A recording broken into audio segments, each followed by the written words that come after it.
Hello and welcome to The Lightest Tread, the official podcast of SOLE, ReCORK and CO2negative, where we speak to extraordinary and ordinary people doing ordinary and extraordinary things that are good for their bodies, good for the planet, and typify the soul of adventure. I'm your host, Paul Maughan-Brown, and in today's very first episode, I'm in conversation with SOLE, ReCORK and CO2negative founder and CEO Mike Baker.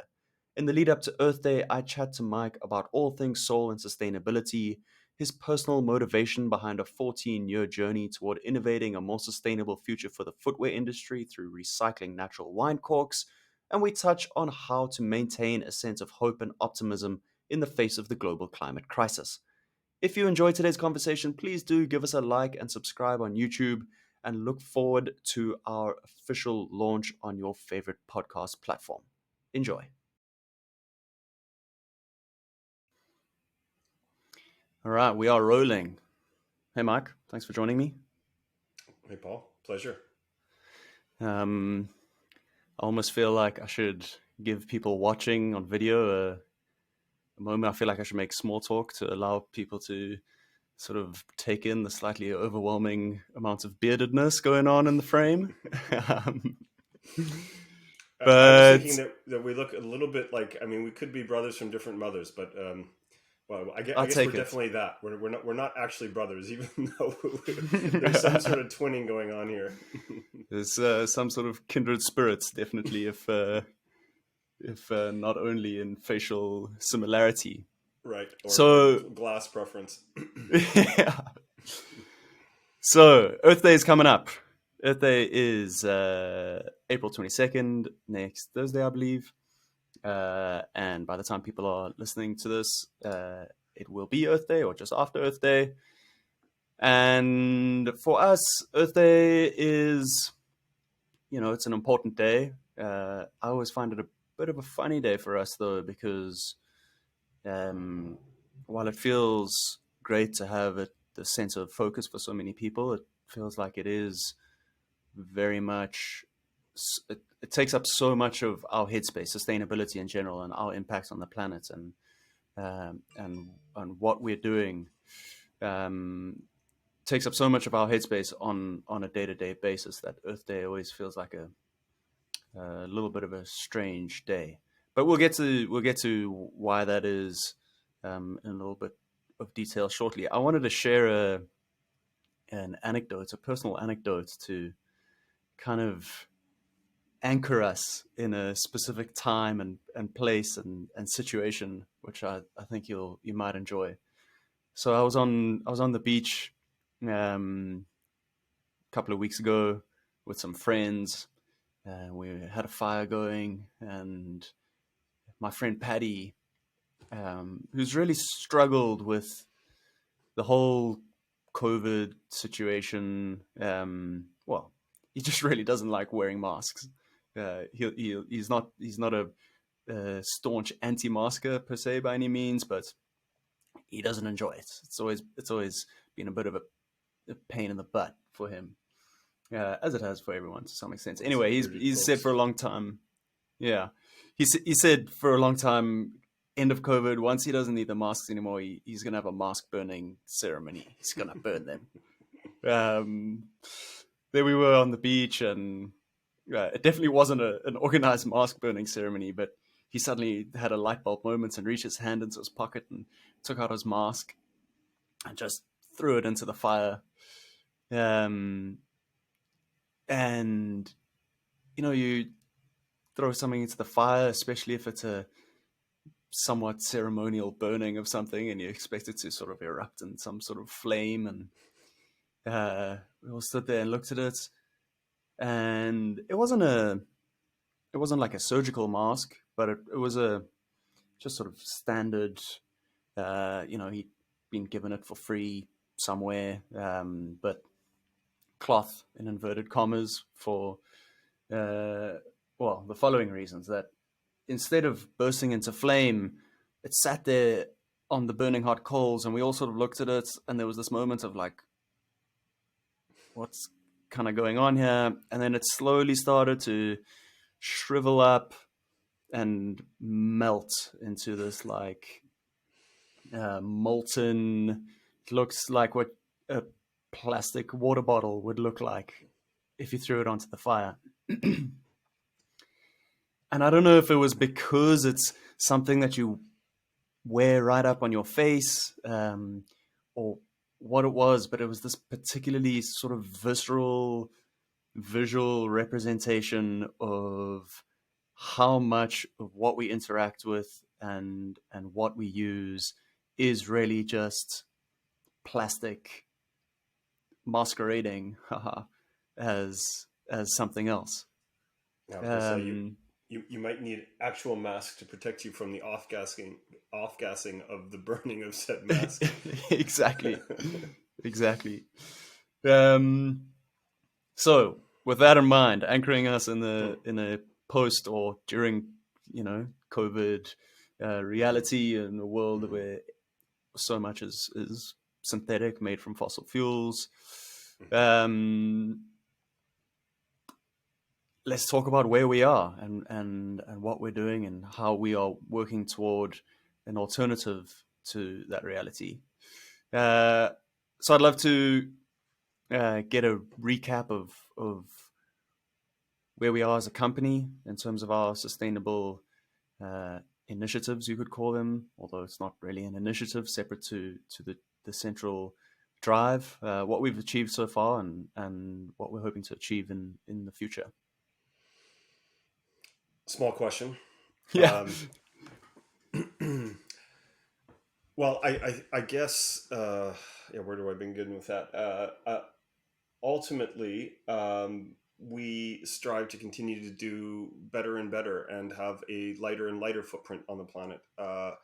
And that's driven us for a long time. Our ReCORK initiative, I think we're going on 13 years of work on that initiative. And ultimately, we started that as with a spark of idea to create sort of a pathway off of plastics, particularly in the footwear and footwear accessory space. Obviously, we've made millions and millions of foam-based, petroleum foam-based footbeds, and even though it's a relatively small, seemingly insignificant product, it does have some unique attributes, one of which it's hidden inside people's shoes. So we're certainly working to find ways to bring more attention to this novel little footwear accessory item, which continues to have seemingly an outsized impact on people's mobility and foot health and comfort and pain reduction, etc. So one of the ways that we sought to do that was to try and make it more and more sustainable. And cork was and is the material that we saw had the most likely sort of improbable sort of pathway to giving us that route towards a raw material that would have that light footprint on the planet, a natural raw material, as opposed to some old dinosaur decomposed fossils. We've started a number of additional initiatives to further sort of support all that we've been doing with ReCORK, and CO2negative is one of those initiatives where we are working to account for all of our CO2 emissions in aggregate as a company, and then offset 100% of those and more, actually 110% of those emissions on an ongoing basis, such that we actually are trying to, from CO2 perspective, restore or do more than our part, I should say, not just be neutral, but ensure that what we're doing and how we're accounting for it is having a reduction of CO2 impact on the planet. It's not the only metric to look at when looking at materials and water usage and on end of life considerations. There's a lot of attributes that certainly have to be considered when we're talking about being mindful of our impacts on the planet. How duration of use of a given material, how long does the actual product last? Durability. So it's complicated, and there's a lot of different ways to look at it. We started, and I guess our core the core metric that we keep looking at is CO2, even though, as I just mentioned, it's not the only, but the CO2 accounting is obviously one that gets a lot of attention, and I think rightly so. And cork, frankly, in the CO2 world, is a bit of a super material. It's pretty unique. It has a lot of unique attributes in the way cork is harvested and what cork actually is. The fact that the tree isn't cut down when you harvest cork, so it's just a very unique material to be working with. And I guess if I was to summarize our initiatives, they're largely we're all in on cork. We've been focused on doing more and more research on trying to make um, end products with cork that are more and more similar from a physical property standpoint to existing petroleum-based foams, such that we can make sort of a direct substitution from a quality and comfort and cushioning and performance standpoint, and do so basically a straight across swap that is significantly better when we look at all metrics, not just CO2 on the planet. So, cork is certainly our cornerstone, or the cornerstone of our strategy to ensure that we make as little a footprint as possible. I think it's worth spelling out clearly that climate change is obviously the biggest concern at the moment in terms of the environment in general. It's definitely the concern that gets the most attention, but it's not the only. You mentioned carbon minimization. Carbon is obviously the most pressing and immediate impacts on the climate in terms of climate change.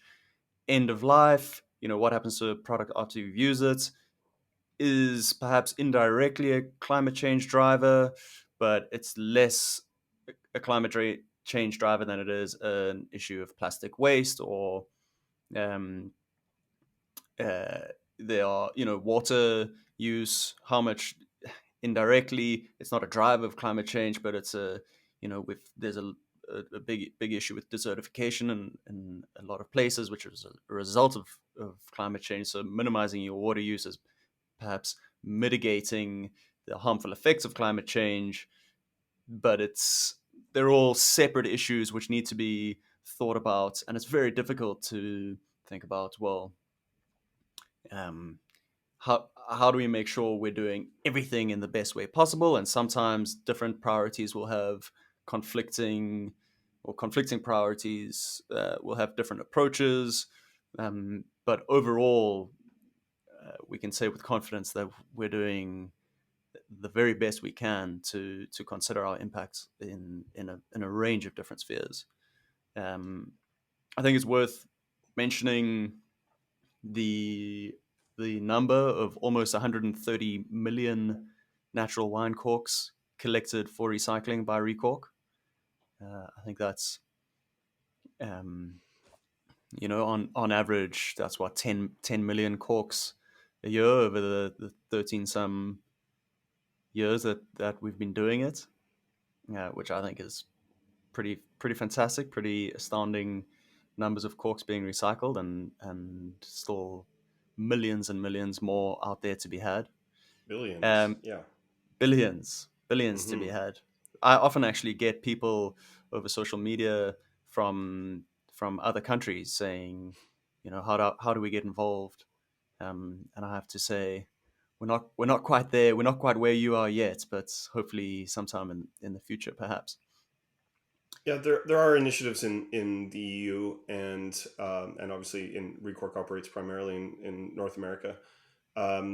And I do think that we will get better over time at accelerating collection and optimizing, how we do collect and the nodes of collection.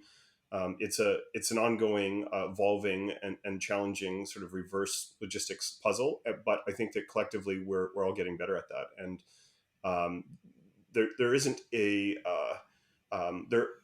People are keen to participate. There isn't a hurdle per se. Maybe beyond awareness. To get people to participate. I think that the idea of upcycling or reusing materials is certainly not a foreign concept to people the way it was even 10 years ago. So I do think that we'll be able to continue to sort of refine and improve the ways that we actually end up collecting more and more of those, roughly 5 billion corks that are used a year as wine stoppers. And the interesting thing about the wine stoppers is, although you get sort of engineered corks, which may be ground up and glued back together, a champagne stopper is an example of sort of a combine of virgin cork, two spherical discs, and then agglomerated ground up cork together. That's generally when it's finished its use as a bottle stopper, comes out as a virgin raw material. So it makes a ton of sense to be able to use that precious raw material again and again. So that's what we definitely plan to continue to accelerate our collection.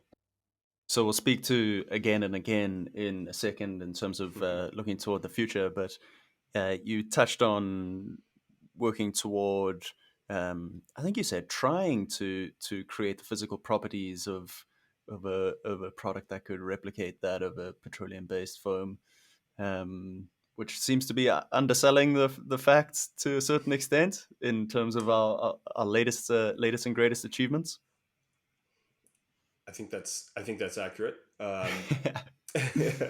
So yeah, we to speak to that, we I think it was roughly, the exact date escapes me, but it's a little under 2 years ago. So quite recently, we sort of had a I guess I would call it a lab scale sort of breakthrough on formulation and the way that we process cork that really did allow us to match the cushioning properties, the softness or the hardness properties of footwear, of midsoles in particular. And so we've been working very hard for the last few years to build a factory, test, and basically create and invent machinery that would allow us to process cork at scale at larger volumes. The footwear industry, I've heard varying estimates, but north of 20 billion pairs of shoes are produced a year for our almost 8 billion people on the planet. So it's an industry. Footwear is an industry that operates at a lot of scale, and so we need to have a solution that can make a dent in that. And so working to scale up a ReCORK factory that could make this special compound that can be directly swappable, substitutable for existing materials has been sort of a core focus over the last couple of years. And yeah, we have shoes that are shortly launching that feature this ReCORK breakthrough material, breakthrough composite for the first time. So super excited to actually, after what has been certainly a long journey, testing our hope muscles, seeing this ReCORK formulation that really is sort of revolutionary, get into the marketplace and setting it free, as it were, in the marketplace is something that we're super excited about being able to do. So I want to speak to the long journey and the testing of the hope muscles, and it's something that's a phrase that gets thrown around on Earth Day all the time as Earth Day every day, and it's something that, as I alluded to begin with, really does hold true for us on an everyday basis.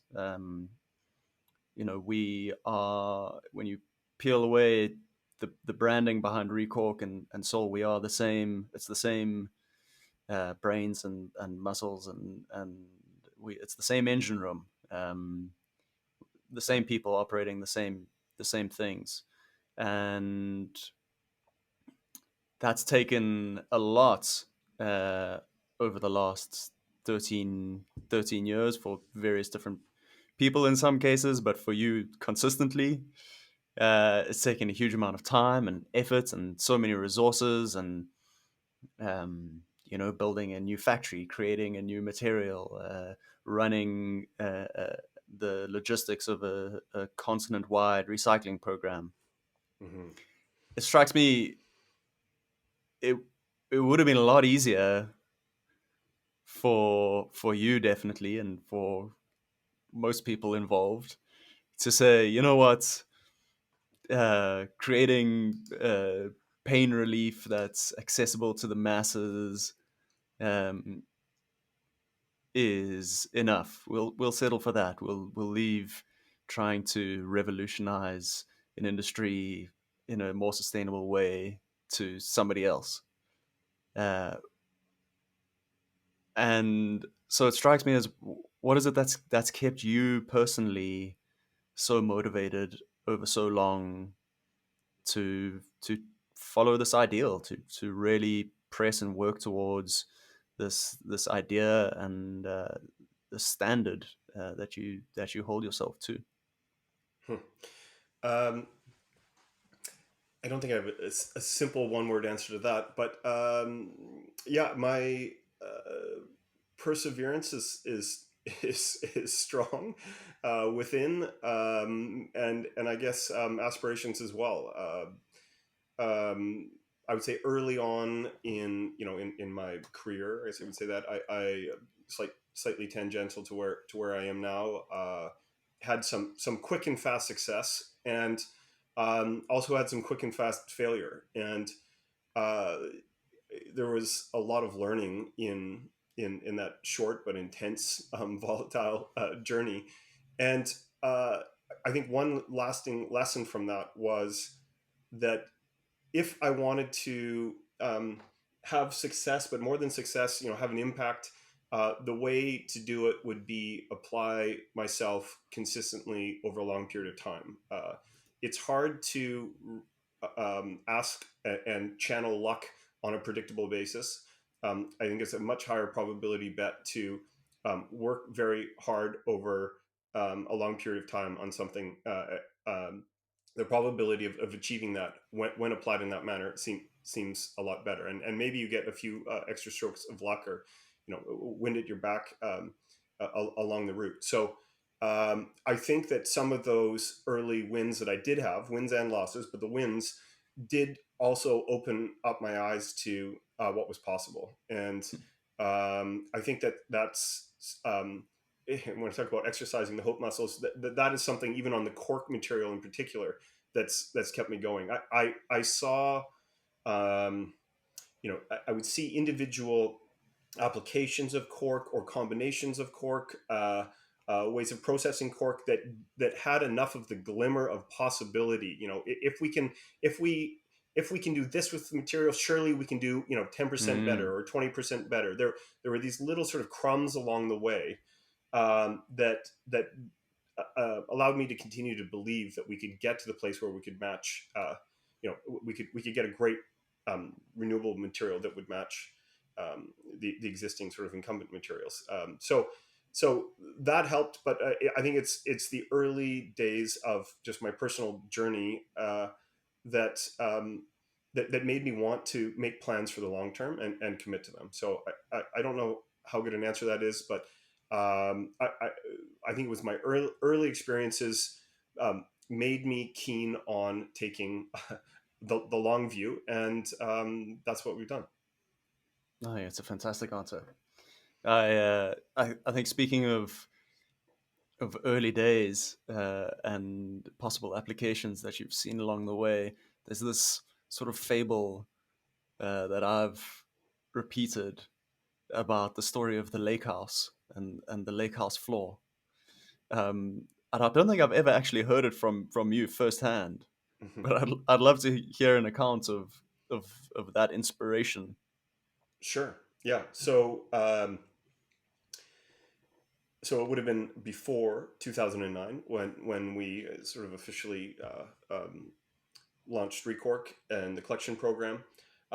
We were playing around with alternative renewable materials for packaging for our footbeds in the mid aughts, 2005, 2006. I can remember some renewable packaging material that we were using, and as I already alluded to, we wanted to find a way to make not just the packaging of our product, but the main constituents of our product um, renewable or recycled as well. So my eyes were open to look for materials that would fit that bill, and we were fortunate enough. A bunch of friends, a bunch of my friends, family friends, my wife and I, and our kids, were sort of in a cohort of people. I would say maybe 40 of us would descend on a friend's cabin on an island here in sort of in Howe Sound area in Vancouver, and it was an old paddle boat style cabin. It's still there. So maybe 50s or 1950s, 1960s, and it has it has a remarkable cork floor, one that's sort of quite hard to. They generally don't make cork floors with the same thickness or just raw quantity of cork. So this is probably millimeters. Maybe it's 10 millimeters, or it's quite a thick tile floor and pure cork.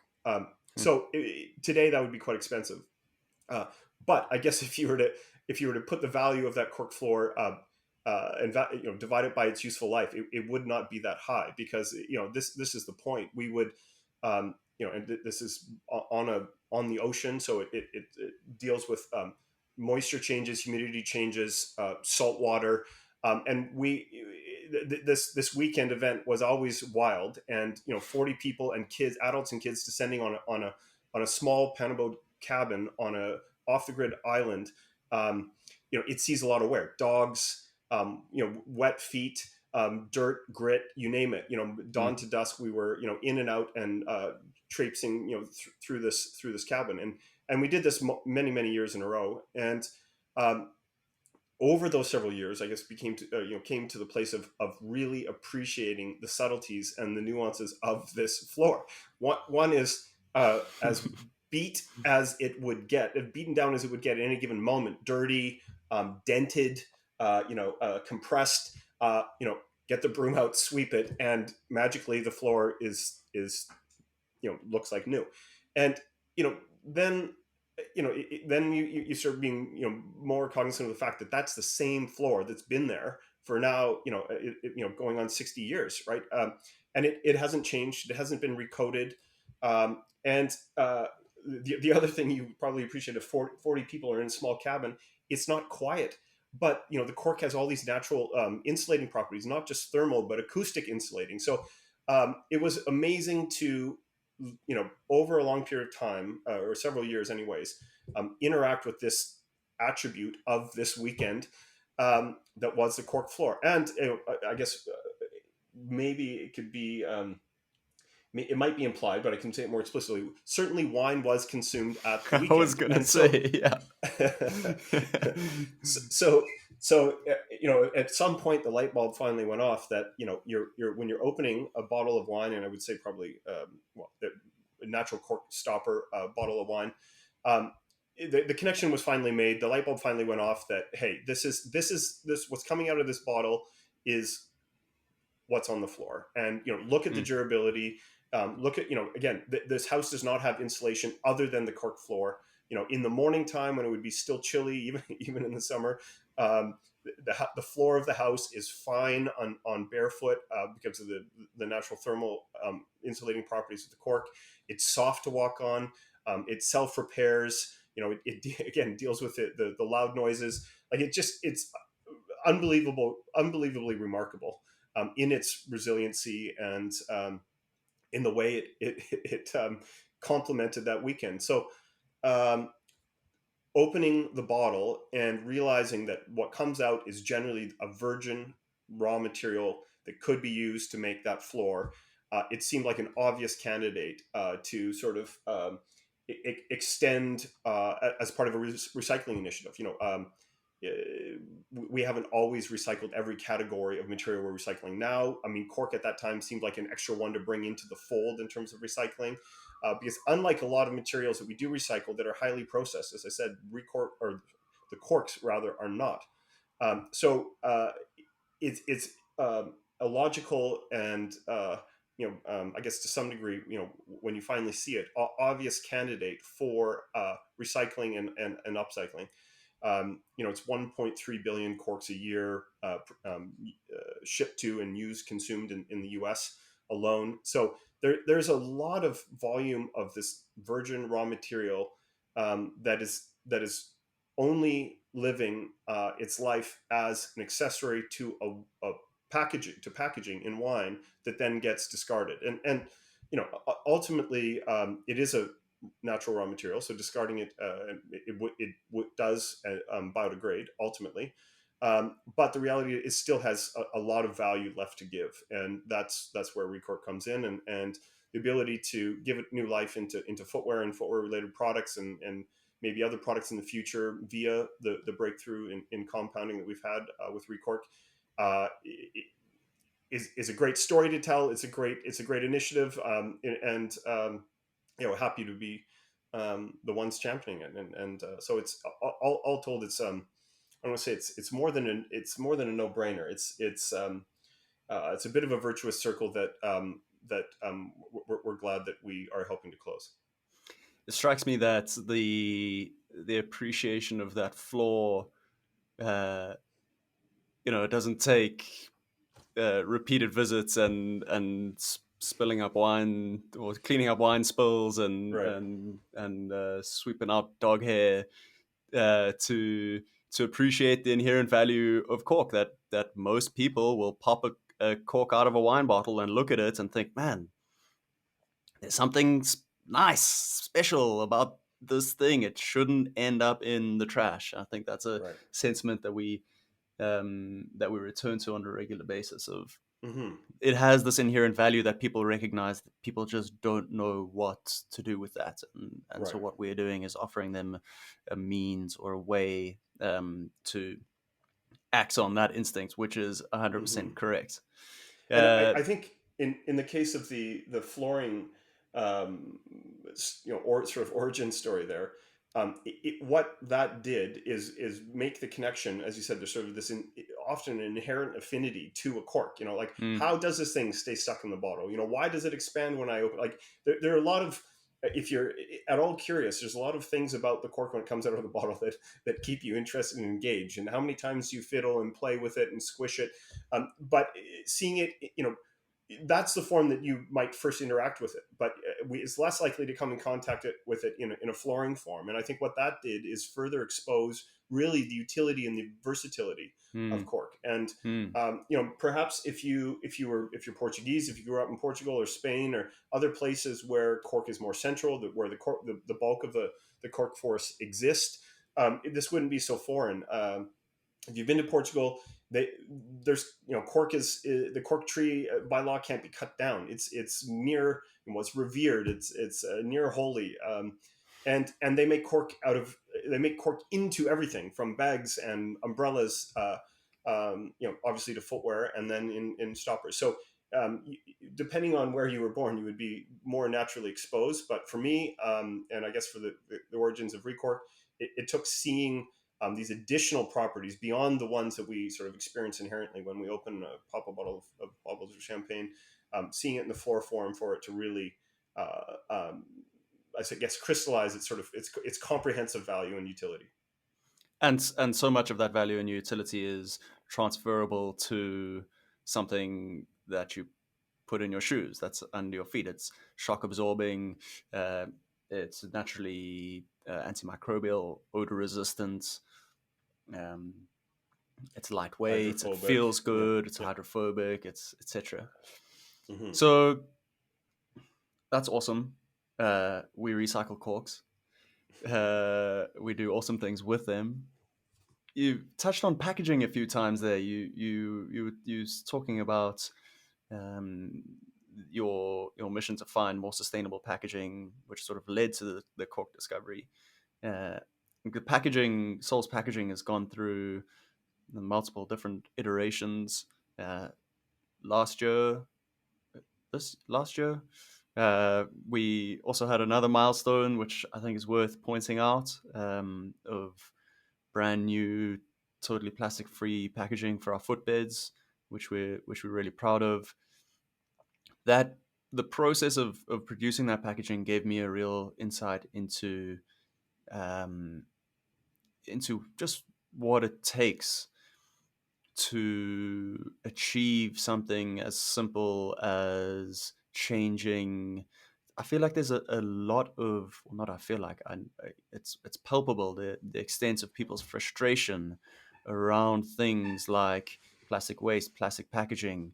Why can't people get their act together? Why is this still a thing? Um, and it was an eye opener to see just how much it takes to actually make a fundamental shift in the way organizationally, logistically, in the way something as simple as packaging your products is done.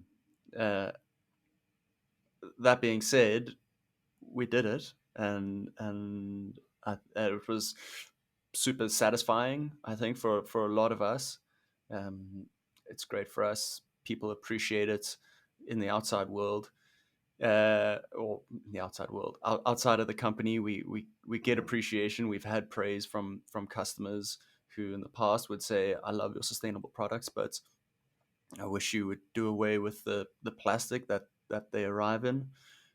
So I guess really just a note to pat ourselves on the back as well for that, because that hasn't been mentioned up to this point. So Mm-hmm. on Earth Day, we're committed to recognize that.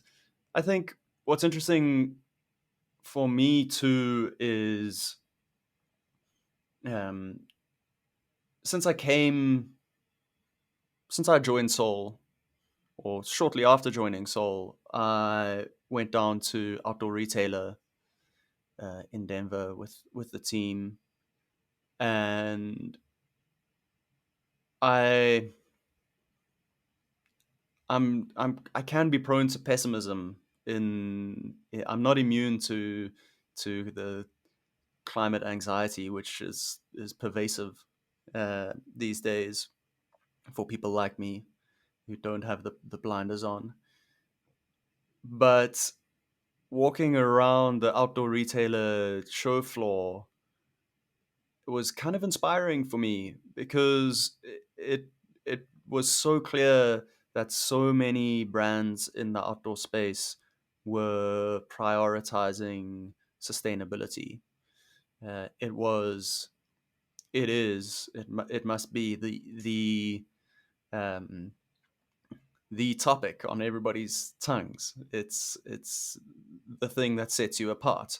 The market is so saturated in so many ways, across everything, all the gear, any piece of gear that you could want, you can buy it from 10 or more different companies who are producing it, but one or two of them might have a particularly sustainable way of doing it, which sets them apart for a lot of people. I'm interested in your take on the role of for-profits, companies, and corporations in driving sustainable innovation. It would be easy for uh, it's easy for people to be cynical. I was thinking about, you and I have had quite a bit of back and forth over the last few days, and one of the things you pointed out was Elon talking about how you could power the whole of the United States with solar power. You just need 100 mile by 100 mile square radius in Arizona, and then you need 1 mile, 1 square mile of batteries to hold the power to make sure that the source is consistent. And one of the cynic in me, and I'm sure a lot of people would think like, well, yeah, sure, Elon's going to say that. The man manufactures and sells solar tiles. He's invested in solar. It's easy for people to say, what might be easy for people to say, well, sure, you believe in cork as uh, the wonder material that's going to offer the solution to the problem, but you're selling cork footwear, so you would. Uh, yeah. So speak to the cynics, or what's the answer to that? Speak to the role of for-profit corporations or companies in driving sustainable innovation in the way that they really are. Mm-hmm. I well, uh, you can help guide me here, but I think I would prefer to talk to the skeptics than the cynics. I think being skeptical about our actions and the impact they have, I think is a necessary um, requisite to be honest with the change that you are or are not having. Similarly, I can understand the fear and the concern. I lived in Australia for a while and lived through um, the biggest wildfire season in history, and that was a scary, uh, highly unpleasant, disturbing time. Where you couldn't go outside, where I was constantly looking at air monitoring meters and metrics, and pollution data. And so I understand the fear side of it, and yet I probably would ultimately be, and it's taken me a while to get here, but I'd be more sanguine about our prospects and about where we're headed. And so the outdoor retailer thread and comment, I would say, competition is good, and I think free enterprise competition is good. And um, the comment about Elon and 100 square mile solar plant, uh, why hasn't that happened? I mean, that's a question that I find myself asking on repeat. Why have we not made the change? And I think um, maybe that's where the biggest frustration comes from for those that are maybe overly paralyzed by fear. I did share, a few resources with you, of very deep dives into. I don't know if we put links to them or we mentioned them specifically, but are we overblowing the fears around climate change? And I think that we don't yet see that we're turning the corner on making the improvement. So how can you be sanguine about the change, or about our prospects, if you don't yet see it? I think that's a difficult problem to solve. And yet, to your point, there are a bunch of these businesses trying to outcompete, and we're doing the same with ReCORK. We're trying to find new, innovative ways to not, we're consumers as well, so to deliver what we want, what we as consumers want, and what the broader population of consumers want, which is we want our cake and eat it too. We want things that are what we want, what we need, that perform well and are good for the planet, and don't end up with shedding microplastics that end up in our lungs. Where do we get to a place where we can innovate our way? Uh, um, yeah, that's the bigger question. How do we get to a place where we innovate our way to the right balance between all these things of delivering the creature comforts and the performance and these material things that we need? I think we would all call shoes something that we need at this point. How do we make these things? I don't want to say guilt-free, but how do we make them just lighter as a footprint on the planet? And that's certainly where competition, I think, is fantastic. And I think that there are a lot more ways. Even 5 years ago, we are making a lot of progress in terms of accessibility to recycled materials, nylons and polyesters, and there are more and more vendors and suppliers for recycled or organic materials than there were just a short period of time ago. Um, One other note that I shared, China is a big consumer of coal, certainly, but they have a plan to build 140 new nuclear power plants, and those are CO2 emission-free plants. So they will be a green leader, because nobody else has announced similar plans. So based on the plans that have been announced so far, it looks like they've got a clear plan to transition to be a emission reduction leader in the future, which is great to see. So I think that's one example where we or that we have amongst many, but we don't necessarily always remember in terms of this ongoing path towards CO2 emission reduction. So I think these changes are happening. I don't think they're happening. They're not happening as quickly as I would like, and I don't think they're happening as quickly as most people, most of the concerned, thinking people would like them to have happen. But I think a deeper dive would ultimately bring more peace, that things are moving the right direction. I don't think our government institutions and regulation have done ourselves a lot of favors in this regard. I don't think that's sped things up. I think that slowed transitions down, certainly in nuclear. And there's one other sort of fact. Like, we have the luxury and the privilege to be talking about this right now, and to be concerned with, we have enough space in our day to be concerned about climate change. That is a privilege. And for sure. it's been said that the best thing that we can do to improve the health of the planet is to make people as rich as possible, as quickly as possible. Hmm. When you're not worried about where your next meal comes from or what shelter you're going to have tonight, you can make more. You have more time to reflect, and you can make more considered, longer term choices. And I think it's hard Or to refute that. if you're not burning wood that you've chopped from the savannah around you in order to cook your meal at night and do your homework by, kerosene lamp or whatever it might be, or your Exactly. So general impactors. Yeah. yeah, so I mean, burning wood would be is one of the worst forms of energy and pollution in terms of off gassing and chemicals released, and you move to coal, which is incrementally better, and then you can move to oil and then to natural gas. This is sort of a logical progression that tracks along economic development, right? So if you could make people richer faster, we would have more people competing. Back to the, I guess, the business argument, you have more people competing to deliver these more innovative solutions that will ultimately continue to see a reduction in CO2 emissions. Plastics and plastics in the ocean and end of life. That's I guess it's an ongoing chemistry problem that's tricky to solve. But again, I have optimism. It's taken me a while to get to the place of feeling of having what I think is reasonably informed optimism about our ability to turn a corner. Certainly, there's on the nuclear front, not just what China's saying that they're going to do, but on the fusion front, I mean, there is a massive amount of new investment in both new nuclear, old fission, or new fission, but fission technology, and then fusion. So a number of these super long term projects that multi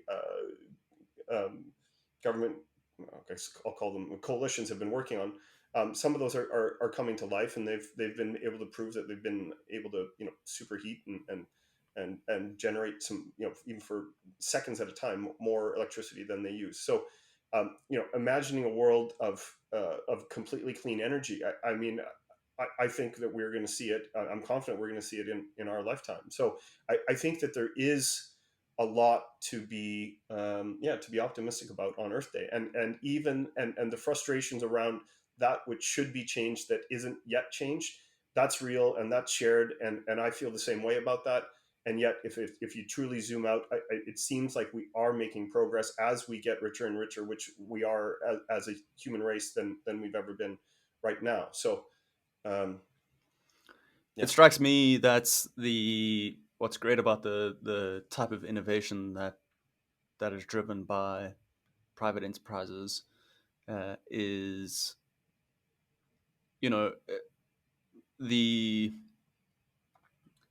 the comparison to the availability of solar energy uh, almost works quite well in terms of just bringing it back to what we do, in terms of the whole world is powered by the sun, right? In the very most basic sense, it's like what you learn in eighth grade biology, is that without the sun, the world doesn't have power. The sun fuels the growth of plants, plants fuel animals. It's like we exist thanks to the sun.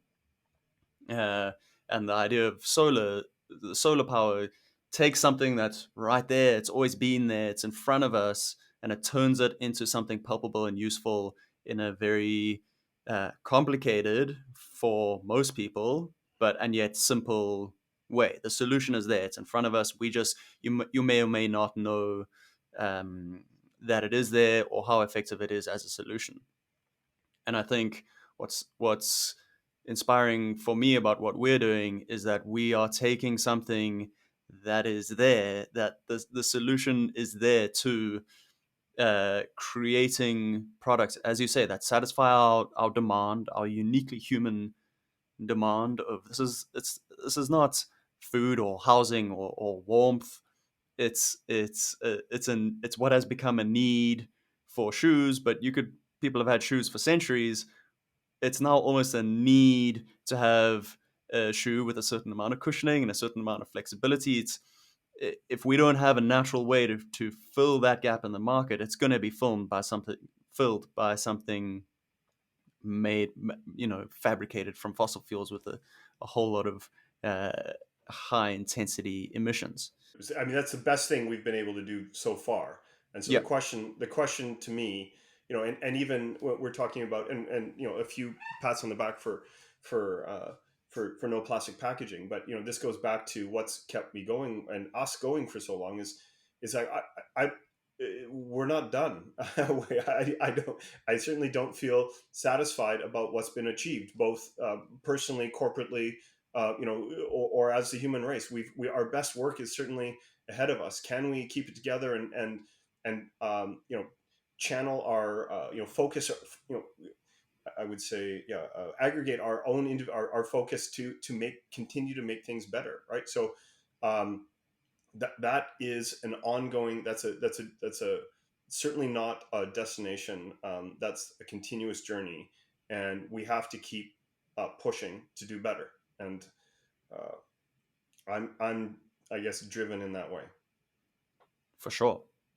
And I think that what's great about the drive from a business sense is that we are almost uniquely placed to identify, well, not uniquely placed, but as you say, competition drives our interest in identifying something like the cork, as you did, in an existing sustainable, the cork oak tree is comparable to the sun. Like, there it is, it's right in front of us. Right. You just have to know what it is that you can do with it, and how to harness Mm-hmm. it, and how to turn it into something that Mm-hmm. satisfies this human need that we have.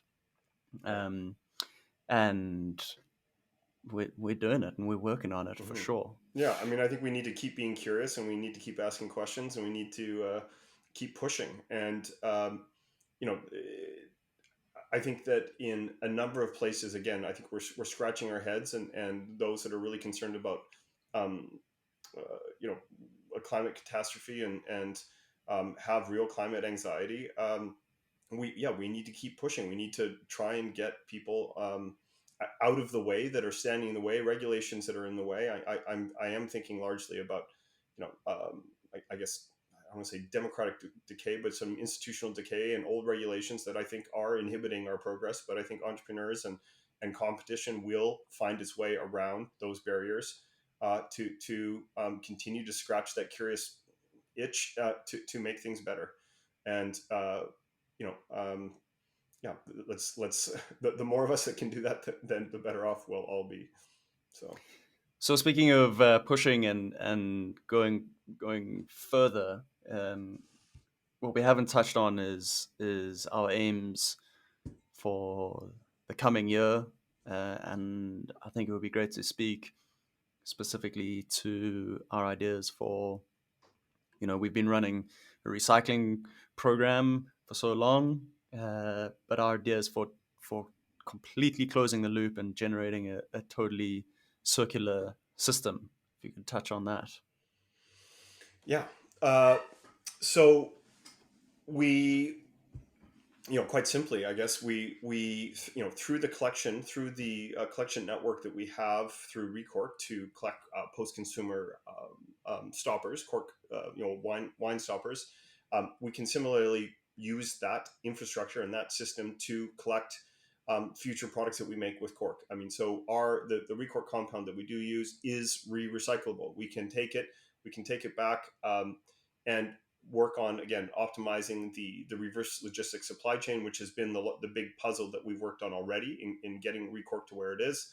And we can literally plug in new products that we build with the ReCORK cork composite into that same infrastructure. So thinking about design for disassembly is a big discussion in the footbed space.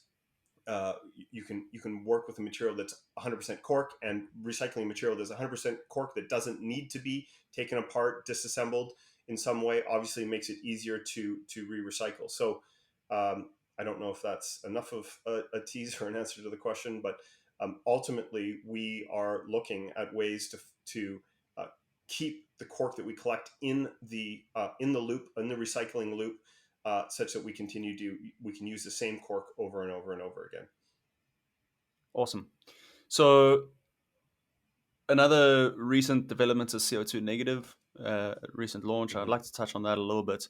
we've been speaking a bit about climate anxiety, sense of pessimism, a sense of sort of overwhelming dread that is increasingly common, I think, amongst a lot of people, especially young people who feel like they aren't being heard, who feel like it's their futures that are at risk, who feel like um, the people in positions of power just don't really care, or don't have the will to do anything to change that.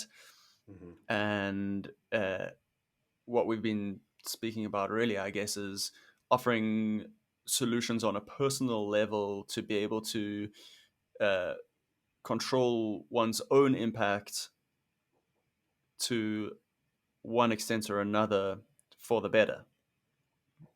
Which, I think about.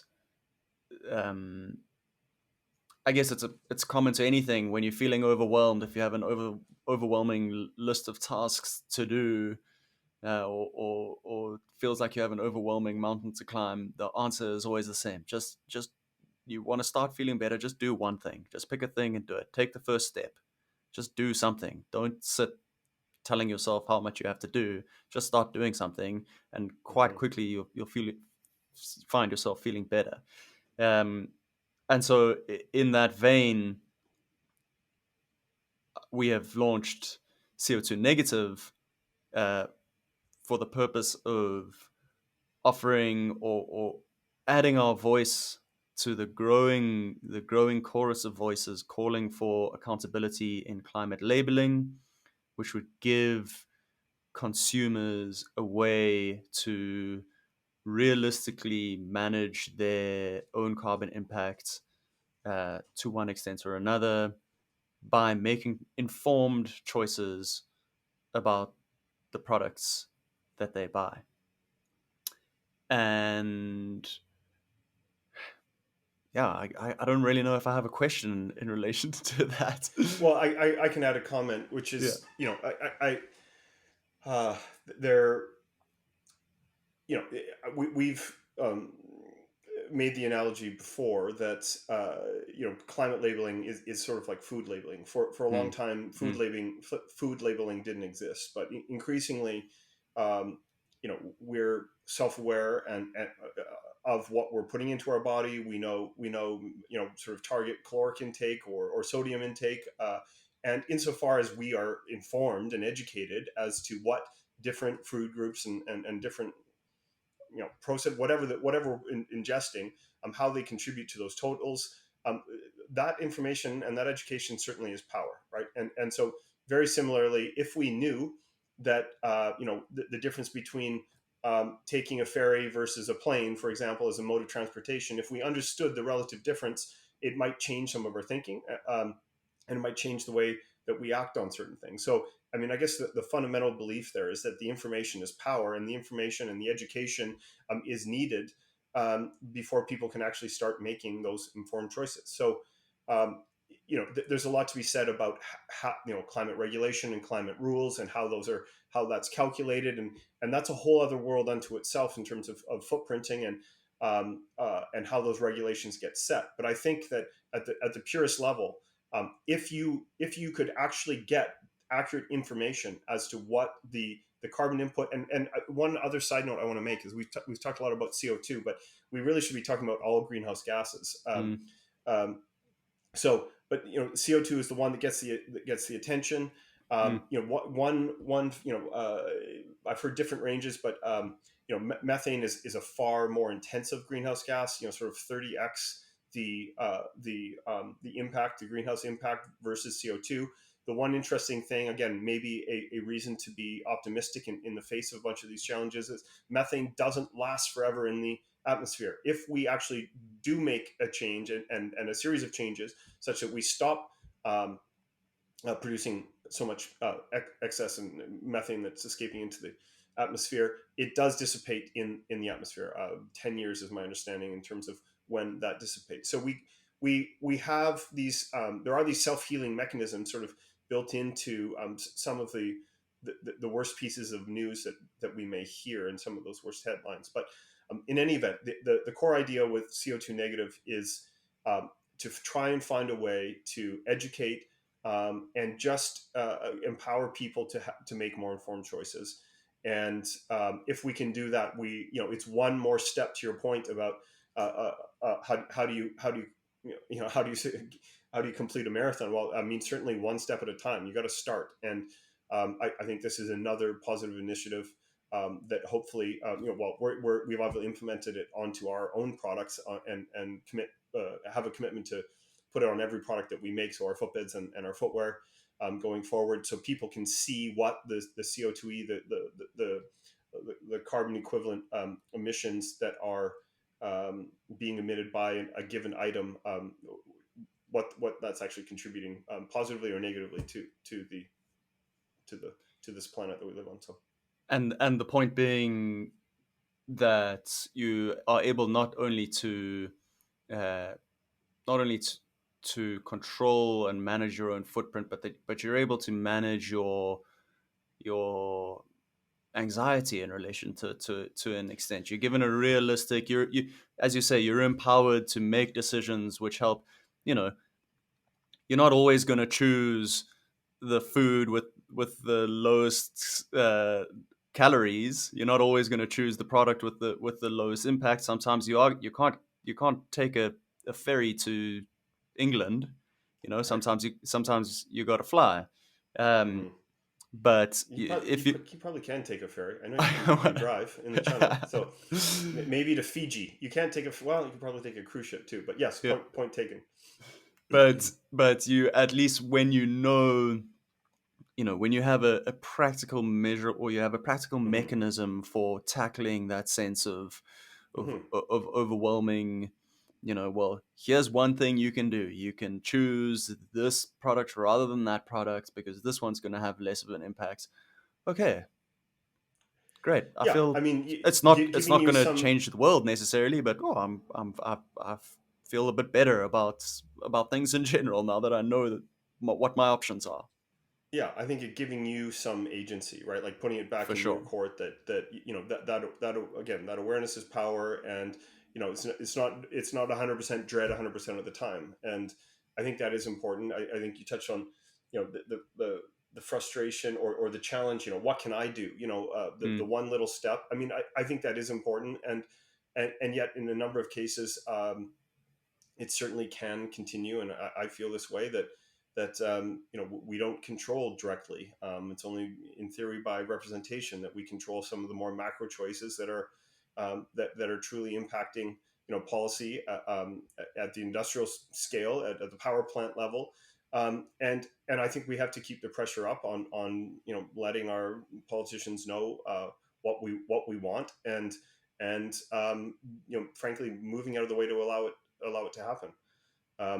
But again, I do think I think private enterprise will continue, and advances in solar. I mean, the economics are such that there is a pull towards this as well. So I think there's reason. What did we say? 52 years on from the original Earth Day, 1970, right? So 70, yeah. 52 years on from the original Earth Day, I think that we are. I think the recipe or the ingredients are there for us to continue to turn a corner, and I think it's fair to keep pressure on our politicians. Be empowered yourself, but then keep pressure on leaders and demand better leadership to ensure that we keep turning the corner towards a cleaner future. And yeah, that's cleaner oceans and cleaner air. And exercise your voice um, not only politically but also economically in the things that you choose, and the things and the people who you choose to offer your support to. Exactly. Great. Well, anything else that you'd like to add or mention or touch on or talk about? I think that maybe what do you think about some of the additional sort of show notes or follow-on resources? Is there when we speak to that, is your plan to include some of that? Totally. Yeah. So this will be live on the blog. and we'll embed the video recording on the blog. People will be able to watch and listen there, and we will have show notes beneath. Mm-hmm. Great. Well, so I mean, I guess what I would say is, knowing that's the case, I would encourage you to dig into some of those additional resources. They're I think it's been said, the more the more you know nothing. And, like you dig in deeper to a number of these things. Yes, we're at the highest level of CO2 in recorded history, but we're not at the highest level of CO2 in the atmosphere in all time. How do I reconcile those facts? There's been more, sort of organic or biomass coverage in our, in the last 35 years. Than not. Like there's more plant life. There may not be more diversity in some cases. There are some nuance and details to these things, but there are places for optimism. And so I guess my point is, if you are feeling, if one is feeling doom and gloom and dread, which it's easy to feel, I think that even some of the resources we can share, if you're willing to do a deeper dive, you can challenge a bunch of your beliefs and just refine your understanding of what's possible, and as I said, what are some of those ingredients that we've already created, that innovation is creating around. Lower cost solar is a great example, that are going to be tools that we can employ to ensure a greener, cleaner future. So, And it's not a cop out to Google climate change good news right. once a week. Give yourself a dose of happiness. There'll be Mm-hmm. something there. Mm-hmm. Exactly. Yeah. Well said. All right, Mike. Well, thanks very much. Appreciate your time. Appreciate your Pleasure. insights. That was fun. Yeah. Have a great rest of the day. Thanks so much.